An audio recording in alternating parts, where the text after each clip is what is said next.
ازيكم عاملين ايه؟ يا رب تكونوا بخير. فيديو جديد يا رب يعجبكم ان شاء الله في قناه شيماء جمال تي في. المره اللي فاتت قلت لكم ان انا نازله عشان اجيب شويه حاجات اصحصح بيها الريسبشن عندي، وهتشوفوا اللي حصل ان انا نزلت عشان هتشوفوا الفيديو هيحصل فيه ايه، بس عشان الفيديو ما يجريش مننا. انا قبل ما انزل هعمل كريب. الكريب ده كان عندي، كنت عامله قبل كده وده اتبقى وحطيته في الفريزر. الحجم ده الحجم صغير مش حجم كبير، يعني انا عامله في طاسه صغيره، فهتلاقوا حجم الكريب صغير عشان انا غالبا اللي عندي بياكل الكريب اطفال. ف عندي بوب كورن، وعندي نقانق لحمه، هي كده نقانق لحمه، وعندي خضار مشكل، فلفل الوان وطماطم، و وعندي صوصات بقى، صوص البيك تيستي وصوص الجبنه الشيدر وكاتشب عادي. اول حاجه هجيب اي صوص من الصوصات اللي عندي وهفردها على الكريبايه. الكريب اول واحد ده انا غلطت فيه، لان يعني سبتهم لحد ما فكوا من الفريزر واشتغلت فيهم على طول. لا، هما لازم تحطيهم يتسخنوا الاول عشان يبقوا يعني ياخدوا ويدوا معاكي من غير ما يتقطعوا. اول واحد اتقطع مني عشان استخدمته على طول، الباقي بقى هتشوفوني وانا بسخنه على الساندوتش ميكر عادي اللي بعمل فيه الساندوتشات عادي. فانا عملت طبقه من اي صوص من عندي، صوص البيك تيستي او صوص الشيدر، وبعد كده حطيت شويه من البوب كورن، فراخ اللي هي زي البانيه بالظبط بس متقطعه صغير كده، مكعبات صغيره، فهي اسمها تشيكن بوب كورن. طبعا عملناها كتير وكلكم عارفينها. ونقانق اللحمه دي، وبعدين حطيت خضار، وبعدين هحط جبنه موتزاريلا، وبعدين هحط كاتشب ومايونيز، بس انا ما كانوش حابين احط مايونيز فانا حطيت كاتشب بس. وبعدين هقفله زي ما قلت لكم. الحجم ده صغير، والحجم ده مش طازه، الكريب ده مش طازه، ده انا كنت حاطاه في الفريزر والله، بس بينفع على فكره. ما بيبقاش زي الطازه، بس بينفع في لو انتي نازله مشوار زي ده، يبقى عندك الكريب جاهز، ويا دوب انتي هتعملي الحاجات اللي هي الحشو، والحشو اغلبه بيبقى جاهز. فمش هتحتاجي، مش هياخد منك وقت. طبعا الصوصات دي عارفينها في ماك وكنتاكي والحاجات اللي زي دي، اغلبنا طبعا عارفها. بس ايه اللي مش عارفها؟ صوص الشيدر ده طعمه عامل زي بالظبط الجبنه النستو، بس يعني بس صوص يعني. وعلى فكره وتقيل برضو مش خفيف. صوص البيك تيستي برضو يعني اخف شويه من الصوص الشيدر، وفي طبعا طعم الفحم، يعني حاجه مدخنه كده. اللي مش بيحب طعم التدخين ما يجيبش البيك تيستي. وهم طبعا يعني طعمهم زي الجبن، بس صوصات. واحد بتدخينة الفحم كده اللي هو البيك تيستي، والتاني الجبنة الشيدر بطعم صوص الشيدر بطعم الجبنة النستو بالظبط. هو بالظبط حرفين، بس يعني صوص. بصوا، ده اول واحد اللي هو اتقطع مني، اللي هو على الشمال. اول واحد على الشمال ده هو اللي اتقطع، وبعد كده سخنتهم. هتلاقوني على الجهاز بسخن الباقي، يعني بعمل بالاربعه اهو، علشان حجمهم صغير على فكره، فبعمل ممكن لكل واحد اتنين. ف بعمل الاتنين وبعمل اربعة واشيل واحط، يعني دول اتنين محشيين، واللي على جنب ده مش محشي، ده انا بسخنه كده. هتلاقوني اهو فردته حطيته الناحية التانية عشان يسخن، عشان لو ما سخنتيهوش هيتقطع منك زي ما حصل معايا في المرة الاولى. هنخلص بقى الكريب اللي احنا هنعمله، يعتبر ما اخدش معايا وقت خالص، لو الحاجة جاهزة ما بتاخدش معاكي وقت. وبعد كده هننزل. كنت عايزة انا حاجات ديكورات وكده للجزامة وللترابيزة. نزلت ما لقيتش الحاجة اللي انا عايزاها خالص، بس دخلت محل ادوات منزلية. طبعا هتدخلي محل ادوات المنزلية مش هتطلعي منه من غير ما تشتري حاجة. فاشتريت شوية حاجات. اغلب الحاجات انا حاسة ان هم عاملين حساب العرايس بس، الحاجات للعرايس بس، اما ستات البيوت اللي زينا محدش عامل حسابهم، يعني غلابة. فجبت شوية حاجات كده، شوية رفايع كنت محتاجاها. وانا علشان تجيبي حاجات انت محتاجاها، ما تجيبيش زي ما قلت لكم في فيديو بتاع مشتريات المدارس. لو انت عايزه حاجات اكتبيها، وبعد كده هاتي بالجزء، ما تجيبيهاش كلها مره واحده، عشان الحاجه بجد بقت 10 اضعاف. الحاجة بقت 10 أضعاف. انا فاكره، عارفين طقم ايكيا اللي هو المغرفة بالماسك بمغرفة المكرونة بالحاجات اللي زي دي؟ انا كنت جايباه كان ب60 جنيه باين، دلوقتي بقى ب290 جنيه. ده ايه؟ واضربي بقى اضربي بقى الوok اللي هو بتاع ايكيا كان ب50 جنيه، دلوقتي بقى بتقريبا ب90 جنيه، ب90. كل الاسعار ضربت ضرب نار. هاخدكم معايا دلوقتي وننزل اتفرجوا معايا، لو عروسه وعايزه تاخد افكار اتفرجي معايا، لو مش عروسه زي كده اتفرجي زي ما انا اتفرجت، لان انا ما اشتريتش حاجات كتير، انا اشتريت بس شويه رفايع كنت محتاجاها. هو ده تيفال ايه؟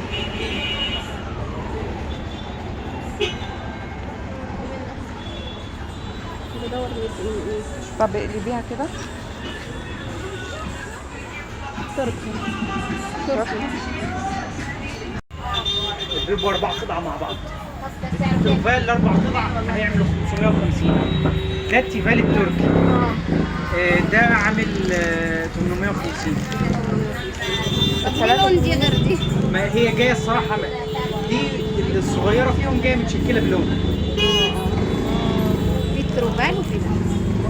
في تروفال وفي ده. ما ده العرايس. ده تروفال 500 حاجه.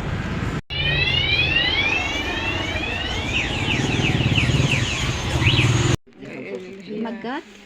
لو في مجات.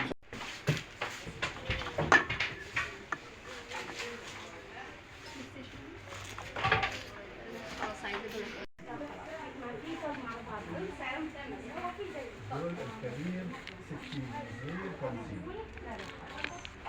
انت عايز العنوان الثاني؟ لا خلاص كويس. اجلد تكمل. لا خلاص مش مهم. ماشي.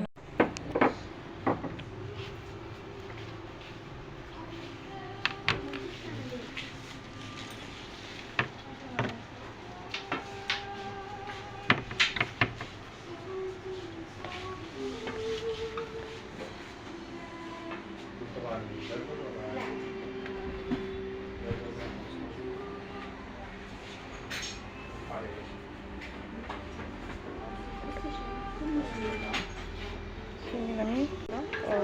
شوفي هنا.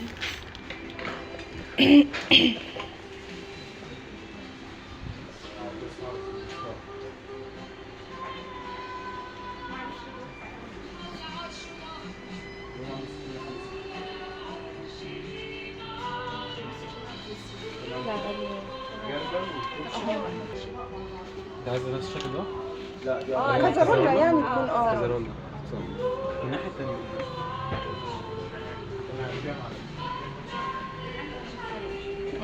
بصي المجات دي، ما هو في زيها. بصي سعرها ايه دي؟ فارق. ماشي. سعر كويسة يعني؟ حاسة كويسة بس نشوف السعر. كويسة.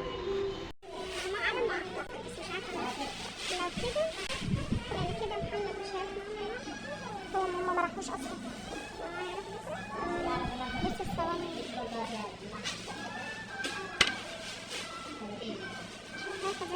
تقريبا دي خشب.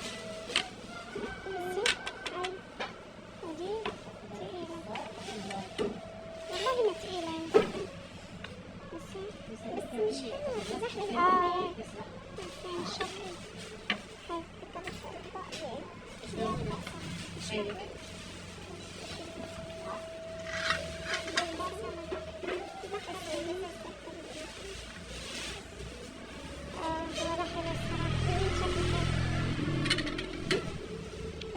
مش ايزي، الايزي بيتكسر معايا بسرعة.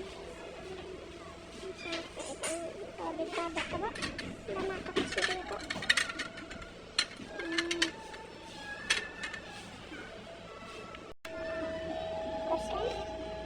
ده نفس اللي احنا جبناه 500. لا ده تيفال مش ترزان. تاخديش مجات؟ لا ده المجات. المجات دي كوبايات بتاعت العصارة دي. هو بس تلاقيه عنده الحاجات العادية بتاعتها جايب الكوب. بصي يا شيماء، ايه المجات الغنية الكبيرة دي دي مجات عادي، بس ايه، حاساها كبيرة، الحجم كبير. في اصغر ده بس ابيض خالص. والله ما عارفة اختار مجات. نشوف اللي هناك ورقة الباب الخلف. مش عارفة، مش عاجبيني. عايزة اجيب تاخدي واحدة دي. ايه؟ عايزة واحدة؟ لا انا عندي بقى فاكهة، بس الاشكال بس. تعالوا اوريكم انا جبت ايه. طبعا احنا كنا رايحين عشان نجيب ديكورات للجزامه وللترابيزه، ما لقيتش الديكورات، او لقيت المحل اللي احنا بنجيب منه قافل. ف مش المحل بس، والله من بعد العشاء كل المحلات بقت بتقفل، مش عارفه في ايه. فالمهم طبعا دخلت محل رفايع، فجبت شويه حاجات كنت محتاجاها. جبت دي بتاعه الازاز او بتاعه الميه، ممكن تسحبي بيها على الرخامه، كنت عايزاها من فتره. وطبعا دي اللي كانت عندي واحده زيها على البوتاجاز ونسيت وحطيتها على عين البوتاجاز وهي سخنه فساحت، فكنت محتاجه واحده ضروري. وجبت دي اللي هي بخاخه الزيت، كنت محتاجاها برضو فلقيتها قدامي فجبتها. انت اصلا بتدخلي محل الرفايع ما بتبقيش عارفه، يعني ما بتبقاش في حاجه معينه في دماغك، بتلاقي نفسك كل ما بتلاقي حاجه بتجيبي. عندي المعالق الكبيره والصغيره، الكبيره بصراحه مش بتضيع، بس دول عجبوني وما كانوش غاليين. دول كانوا ب60 جنيه والصغيرين كانوا ب50 جنيه، واللي ب50 جنيه دول الصغير بيضيع كتير قوي قوي. المعالق بتاخدي الشرابات في ايديها وهما الاثنين بيضيعوا. وجبت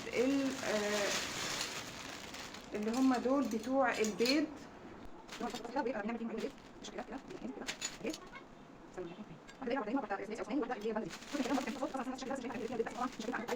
بس ما كنتش عايزه الطاسه كامله. كنت محتاجه الرول ده بتاع العجين فجبته. كنت محتاجه كمان سكاكين. السكينه دي كانت بكام؟ دول كانوا بكام؟ والله مش فاكره السكاكين دي كانت بكام، بس تقريبا كانت فيهم واحده ب50 وواحده ب30 حاجه زي كده، عشان انا عندي السكاكين اغلبها باظ. وجبت مضرب بيض كنت محتاجاه، وجبت المعلقه بتاعه العسل، علشان العسل ما ينفعش تحطي فيه اي معلقه، لازم المعلقه تبقى خشب عشان ما يسكرش العسل، فجبت المعلقه دي.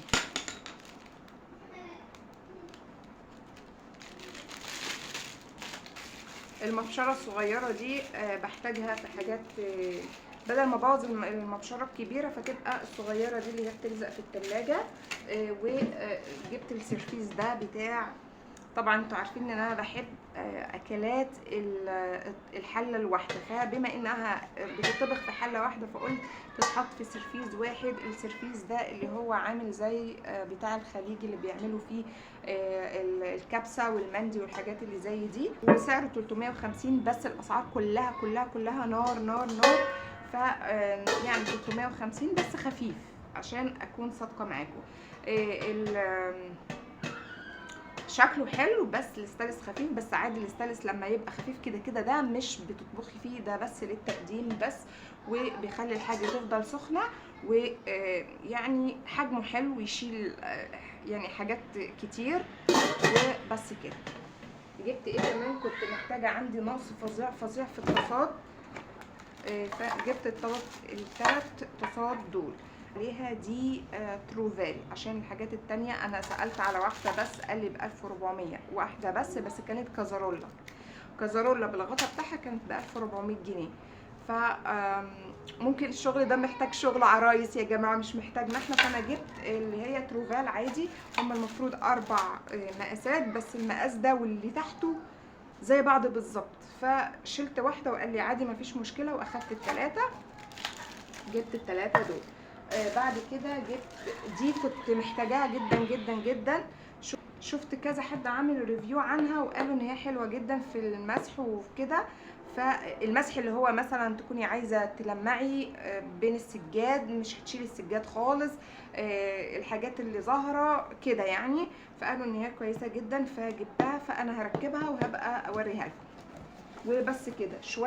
شويه الرفايع دول مش عايزه اقول لكم بكام، بجد مش عايزه اقول لكم بكام، انزلوا وشوفوا الاسعار. وبس كده. كنا جايبين لبس مش عارفه اوريهولكم ولا لا، بس اللبس ده بتاع بنات اختي، بتاع فاطمه ومريم. يلا هركب المساحه وهوريها لكم. بصوا دي المساحه قبل ما اركبها. ده الايد بتاعها اللي بيركب فيه الحاجات، ودي البتاع اللي بتلزق اللي هي بتمسح اصلا، وده الدراع اللي بيركب فيه الميه، دي ازازه الميه اللي بتتحط، ودي اسمها ايه، الجزء اللي بيربط اللي فوق باللي تحت. بس كده هركبها واوريها لكم.